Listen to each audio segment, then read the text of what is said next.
Hello everyone, I'm going to read a little story to you called The Berenstain Bears and the Messy Room by Stan and Jan Berenstain.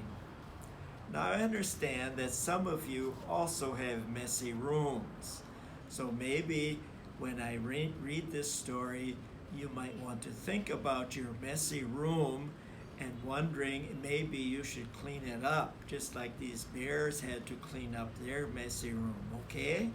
All right, anyhow, here we go. From the outside, the bear's treehouse, which stood beside a sunny dirt road deep in bear country, looked very neat and well kept. The flower beds sparkled with red, yellow, and blue tulips. The woodwork was freshly painted and in good repair. The grass was cut, and the vegetable patch was properly weeded. Even the bird's nest that perched on one of the tree boughs was well trimmed. The inside of the bear's treehouse was neat and clean too. The pictures were straight. The piano was dusted. The kitchen was spick and span. Even the basement was neat and clean.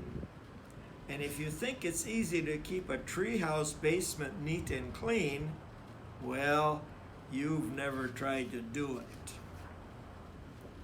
Yes, the bear's treehouse was a lesson in neatness and cleanliness, except for one place.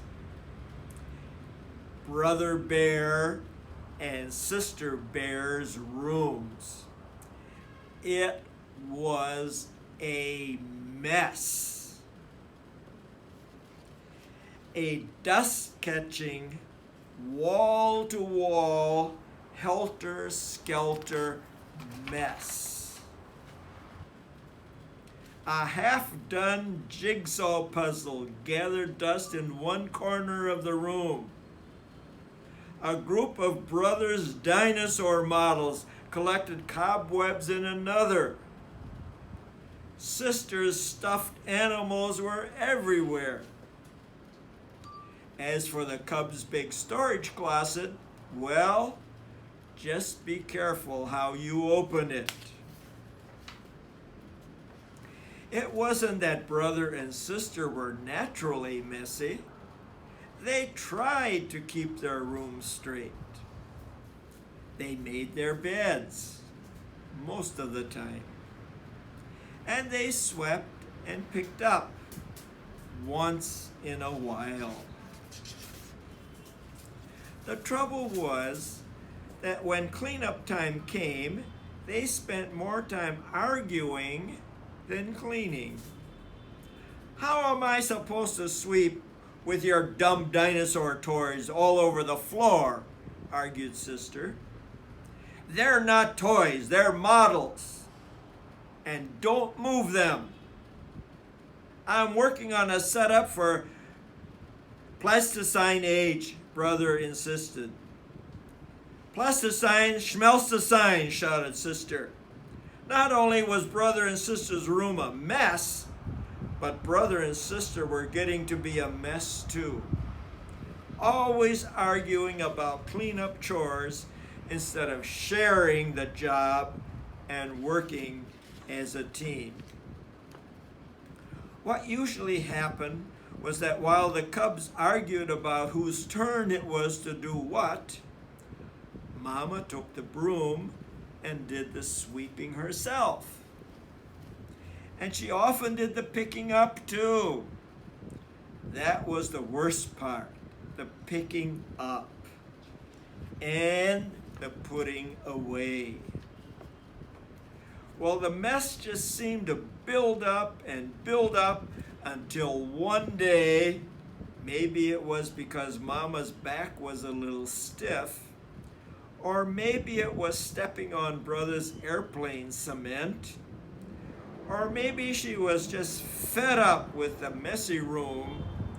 But whatever it was, Mama Bear lost her temper. She stormed into the cub's room with a big box. "The first thing we have to do is get rid of all this junk," she said.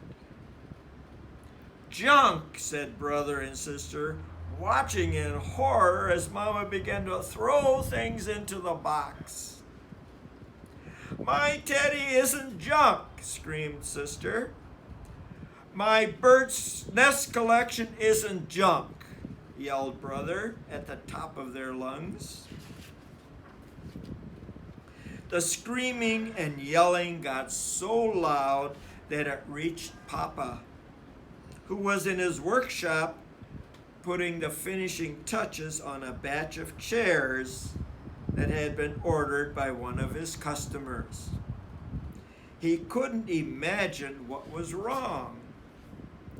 He hurried up the stairs and looked into the messy, noisy room.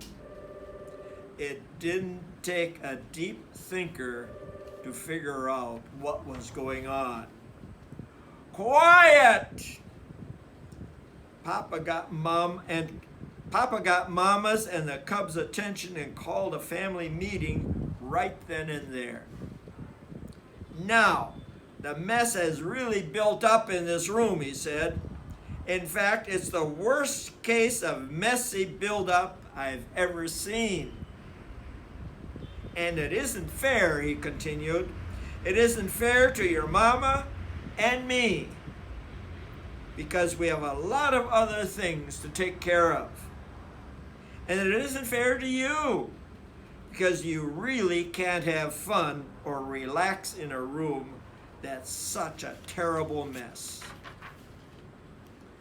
"But Mama is putting all my things into that box, even my teddy," said sister.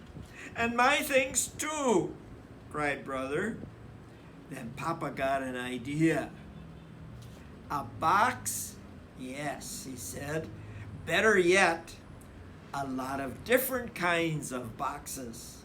A big toy box for your large toys. I can make one for you in my shop.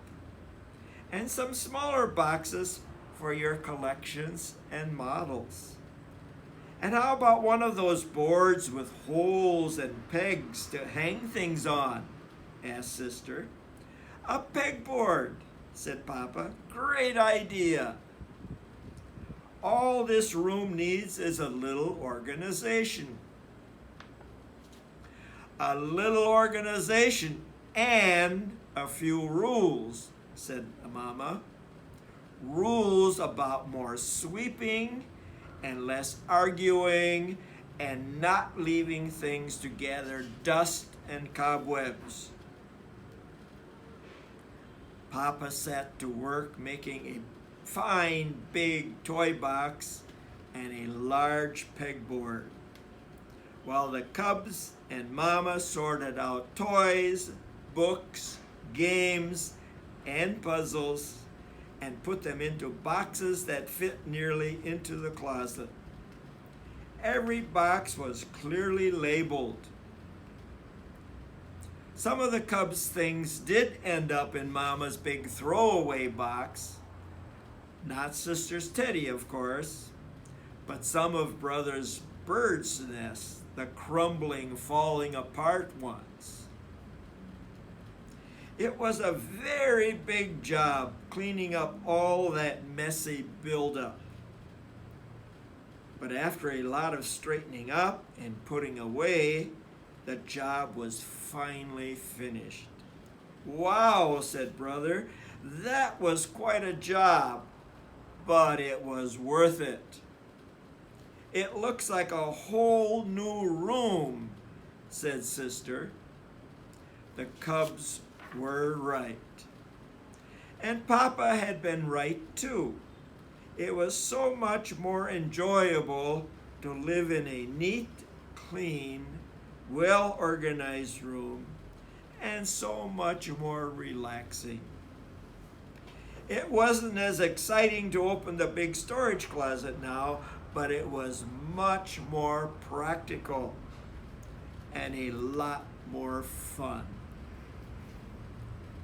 I hope your room will be neat, organized, and clean, and a fun room to play in. Thank you.